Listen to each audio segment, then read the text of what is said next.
Good morning! Happy Sunday! Philippians 4:13, nagpintas nga verse dito nga i-memorize. I can do all things through Christ who strengthens me.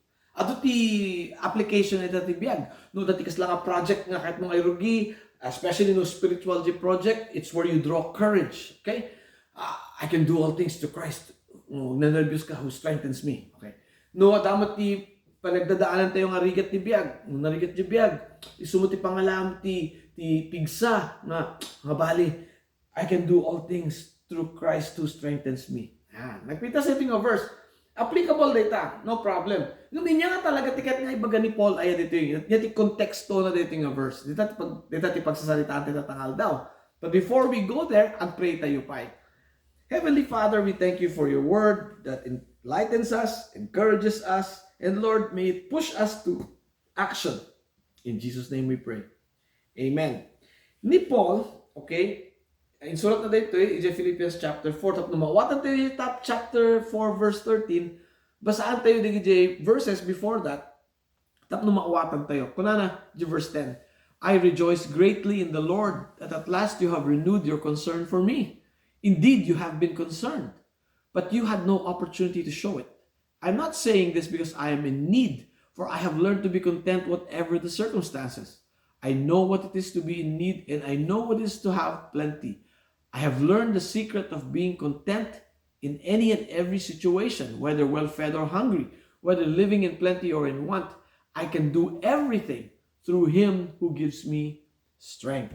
Okay. Daytati mbaga ni Paul. Okay. Now, it's really about concern and contentment. Okay. Ang paspasalamat ni Paul, the concern ti Philippian church kanya na, giving him support, no? Ang paspasalamat isuna. But he's also using the time to set an example on contentment. Okay? Kuna ni Paul, sige, pawit yun, very happy ak na pinawitan dak ng kontento ak na talaga. Uray niya ti mong mangyayari biyag ko. And he wanted to show that as an example. Maawatan tayo ni Paul, tayo bagano siya Acts chapter 20 verse 34. You know that these hands of mine have worked to supply my own needs and even the needs of those who were with me. In 1 Thessalonians 2:9, remember, brothers, our labor and toil. We work night and day that we might not be a burden to you while we proclaim the gospel of God. So makita tayo ni Paul was self-sufficient. Okay? The self-sufficient definition ti contentment. Okay. Now, the tao, Egyptian po ni Paul, when they say they are content, tikatasawan, bagbagida, by their own strength, by their own ability, they are self-sufficient. Nung ni Paul, no kunana nga content isuna, he means nga contento isuna because aratipigsa nga ito ni Apo Diyos kanyana. Data, it is source of his strength ni Apo Diyos. And that's why he can say he is content. Kasi ito yung big secret nga kunana. Overcoming burdens, and the secret to overcoming fears is knowing that you are doing it not by yourself, but by the strength na ito ni Apo Diyos kanyayo. Data ti ket na sa ti contentment. At iti may isang definition na nakita. Contentment is the inner peace, the assurance, and strength to accept God's plan and provision. Contentment is the inner peace, the assurance, and strength to accept God's plan and provision. Now, to accept God's plan and provision, okay, needs faith. Masapang mamati tayo, kini Apo Diyos, needs faith. And I believe that the relation iti faith and contentment. I believe the more faith we have, the more content we will be.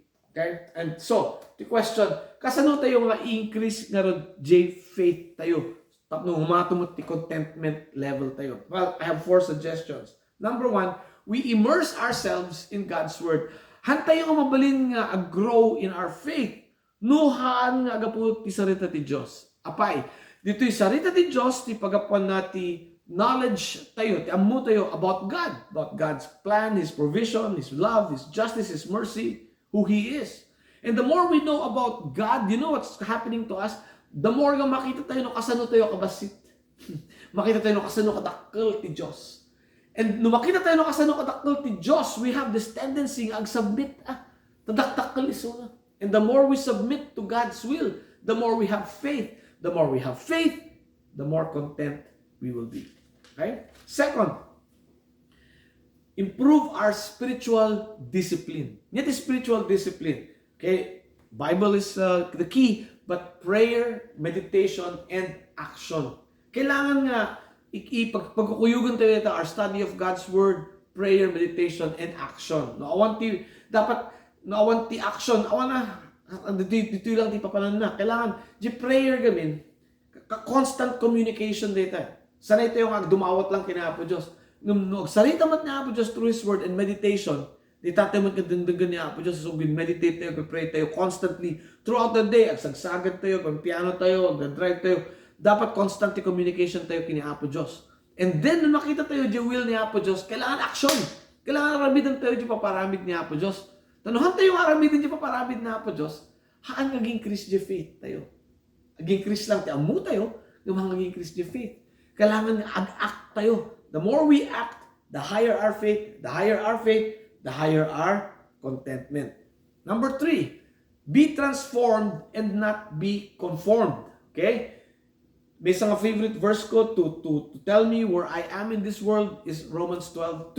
Do not be conformed any longer to the patterns of this world, but be transformed by the renewing of your mind. The renewing of our mind comes when we walk with the Holy Spirit. When we allow the Holy Spirit to lead our lives, they tighty transformation. And kasano tayo nga amo no, at the transformation tayo, no, if it's happening, hanga kompleto, but at least we're moving forward, is when we grow the fruit of the Spirit. Inyaditi fruit of the Spirit, love, joy, peace, patience, kindness, goodness, faithfulness, gentleness, and self-control.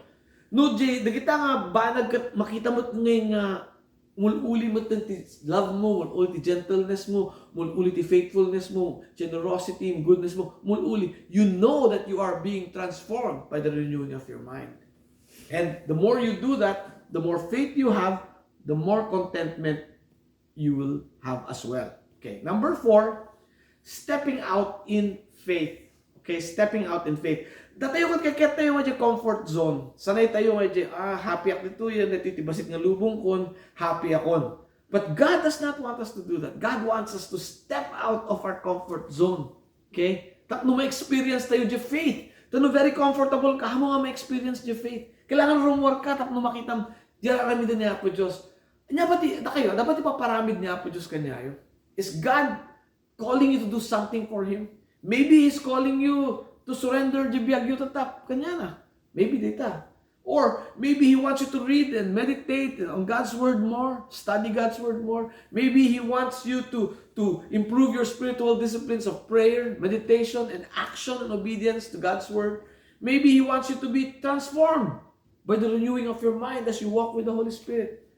Okay? Maybe can't happen just for you to step out of your comfort zone and experience the faith. Do it. That's the only way to experience the faith is when you step out of your comfort zone.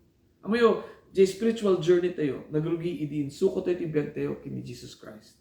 And then, the Holy Spirit comes in and He allows us to walk by faith, okay, transforming us, growing the fruit of the Spirit in our lives. And as that fruit goes out and we step out and of our comfort zone and experience faith in God, umulimot di contentment tayo.